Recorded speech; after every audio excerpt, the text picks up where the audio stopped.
All right, everyone, this is Andrew from Elite Marketing Pro, the second speaker from stage here at No Excuses 7 in San Diego, Mike Koenigs. It is an honor and a pleasure. This man, if you don't know this man, a legend. Legend. I mean, I remember when I first got in the industry, it's been 2009-ish was when I first got Those were good years. Those were great years. Yeah. They absolutely were. And I mean, even at that point in time, your name was absolutely, at the top of the pack. So this man, total legend right here. You have, I think, among your distinguishments, right, are some of the largest launches that have ever happened in the internet marketing space. Yeah. Which is very cool. You have a show right now. At what regularity do you guys broadcast? Well, right now we've been producing a show a week, and we have 20 episodes for the first season, and we just got picked up for television. So it's going to be broadcast on cable now, which is an interesting surprise, and really it goes to show how the power is really in the people's hands, that you can start out with nothing more than a dream and an idea and a goal to help people or to share a message or help them share their messages. And the world will give you permission not just to distribute it online, but you can go mainstream also, but you originate from the web, so you can try out any idea for free. Yeah. It's the best time ever to be alive. I love it. I love it. So for someone, I mean, obviously you've achieved a lot of success. We'd like to hear I think first your story. I mean, I think a lot of people would love to hear some of the, I mean, because you've been an entrepreneur for decades. Yep. So, just kind of giving us a little bit of backstory just to kind of help us understand how we got to where we are today. Right. Well, I just turned 50, and if I go backwards a little bit, I am just 4 years from a cancer diagnosis. So I recently was given the all clear, which is 3 years post that I'm fine. I had stage 3 of cancer, which really was a transformative moment for me. It really caused me to examine every part of my life, who I am, what I do, and who I do it for, and also how I invest my time. But if you go backwards, I was born and raised in a very small town called Eagle Lake, Minnesota. I remember distinctly driving by the sign, 763 people, and even now it's up to 1,700. My dad's a barber. He's 78 years old. He still cuts hair. Wow. And my parents still live in the same house I grew up in, and the neighbors are interestingly the same also. So I grew up in this little tiny Minnesota town, and I am definitely severely ADHD, probably something else. I've got the only letters behind my names are the ones that are considered damage, right? Right. But the good news is when you've got an unusual way to learn, you decide to learn different things. So I wasn't good at school. I wasn't good at sports. I was small. I was a late bloomer. But I did like technology, and I liked taking things apart and putting them back together. And my parents did at least support that. So I bought a pinball machine with the first $200 I ever made, and I learned how to manage it and take it apart and put it back together. And I also taught myself how to program with a Apple II that a neighbor loaned me. And I decided I wanted to write video games. So that pushed me in a direction where I learned the elements of entertainment at an early age. And I was always the guy behind the scenes, always the guy behind the camera, until I met two guys who had made 5 feature-length movies by the time they graduated from college. And so I started applying my computer knowledge with their filmmaking, and we started one of the first interactive advertising agencies in Minneapolis with no money in my basement. And that later developed into a company that we sold about 10 years later, but these little Minnesota guys started getting business from Hollywood, and we started developing games that shipped in, we did a video game that shipped in 6 million boxes of cereal. Wow. So, but the thing was, that all sounds sexy, but the truth was, I was going through massive failure during those times. I was horribly in debt. I got at the worst point, I went through a divorce. I married my high school sweetheart. That fell apart for a variety of reasons. And also, I was about $250,000 in debt. And at my worst, I was literally living on my gas card, going to a gas station to buy my groceries. So, but anyway, as time went on, I started studying online marketing, and that kind of led us to now. So I don't know, I'll let you ask a question, but I know I probably went way too long. No, that was great. Because, I mean, obviously someone who's achieved as much as you have, it can be kind of hard to relate to, like, well, how does that happen? How does one find themselves where we are today? So well, the truth is up and down, and you never give up. I mean, if I had any piece of advice for anyone, it's like, again, I glossed over it, but you're thrown all kinds of variables, all kinds of challenges, and you just do the best you can and try to innovate yourself out of the challenges. I love that. Love it. Now, we obviously started with the idea of, now is the best time to be alive. Right on. And a lot of that has to do with having an audience, cultivating an audience, Right. putting a message out there. Let's talk a little bit about that process. Obviously, the importance of the audience and how we go about kind of cultivating that community. Yeah, well, I think the biggest thing, of course, is so I'm going to give you some guidelines or rules that I live by now before we talk about the how, because I think the most important thing is unless you are really, really wealthy, my recommendation is that you focus on an audience that has the means to support a movement. In other words, your goal should be to make as much income, revenue, wealth as possible so you can help as many people as possible, but you can't get there by trying to build a business that supports broken people. So you got to focus on an audience with money and that's growing and expanding, not shrinking, in my opinion. And my wife has a foundation, for example. I've now have the ability to support a lot of people and a lot of things because I know how to cultivate an audience and generate income.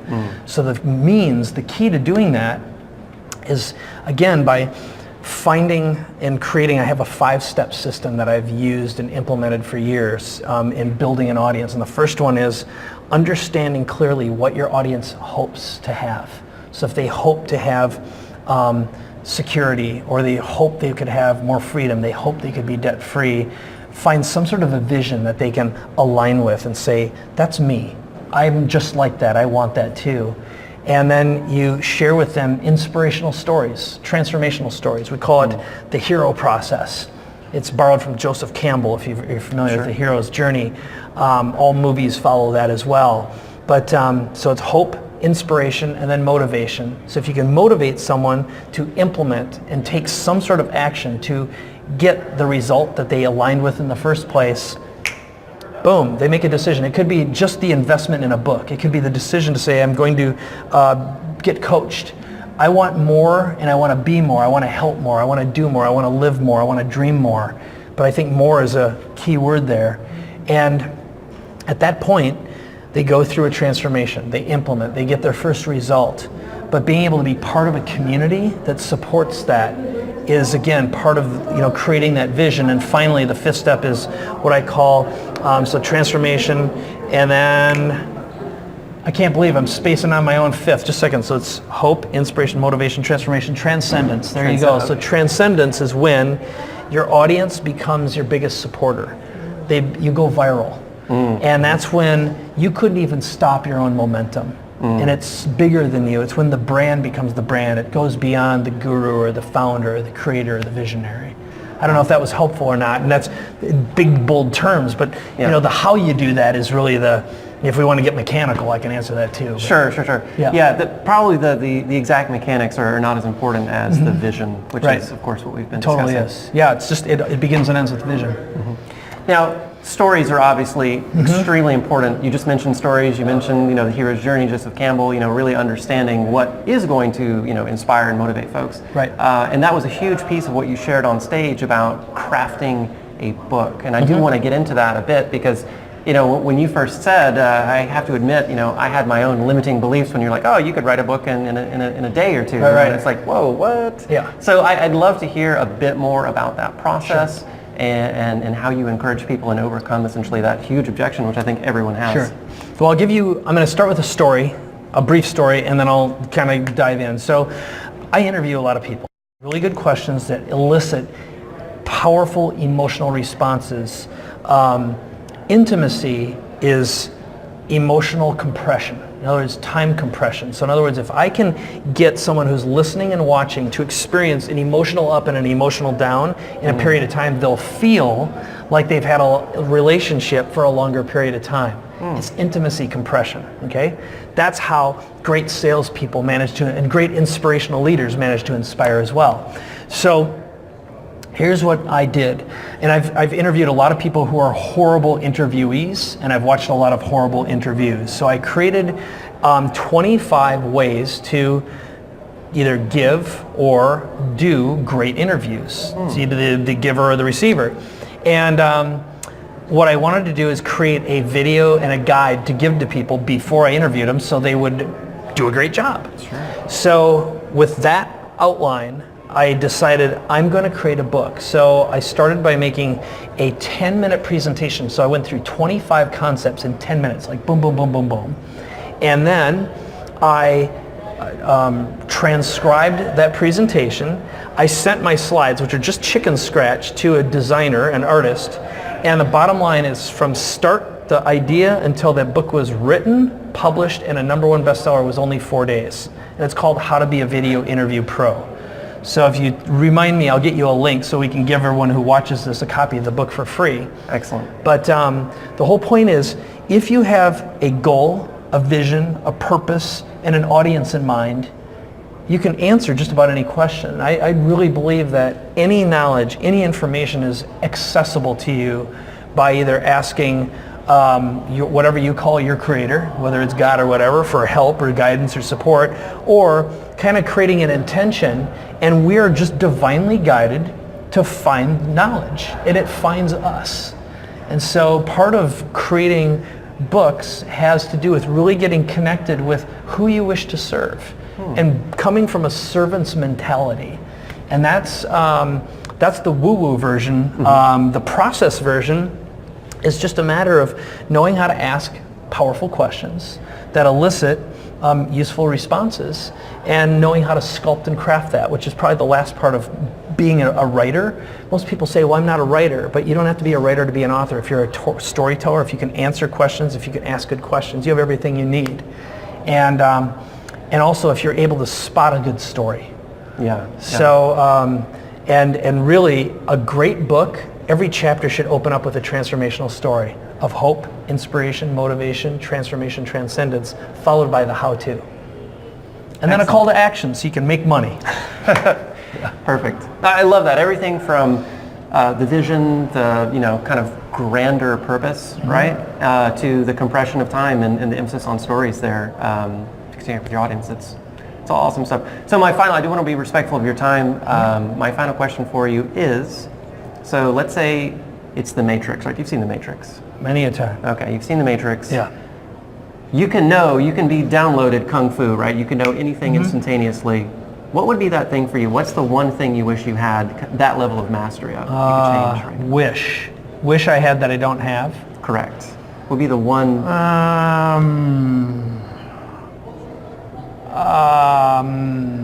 That's a damn good question. I'll tell you what.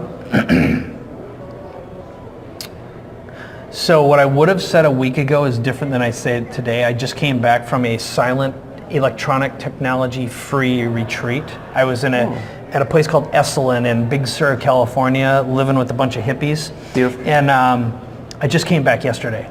And so I was looking for my next level of guidance, who can I support? And I have to say, I'm somewhat stumped. I would say right now, it would be to have the, do you remember Groundhog Day? Did you ever see that movie with Bill Murray? Yeah. It's the piano moment, for God's sakes. I want to have the boogie woogie piano moment like Bill Murray. That's badass. The truth is, if I applied the same discipline I have to the rest of my life to that, I could probably have it in about 3 or 4 months. And so I should quit being a little bitch and just go do it. But but that would be my answer. Is I think in 4 months I could have that if I wanted it badly enough. So haven't thought about it in a while. Good question. I love that. I love that. Excellent. Well, sir, congratulations on the cancer-free diagnosis. By the way, that's huge. Yeah. And thank you for your time. We really appreciate it. It's my pleasure. Nice job, man. Thanks. It's as if you read my book. No, you did a great job. But thank you for watching too.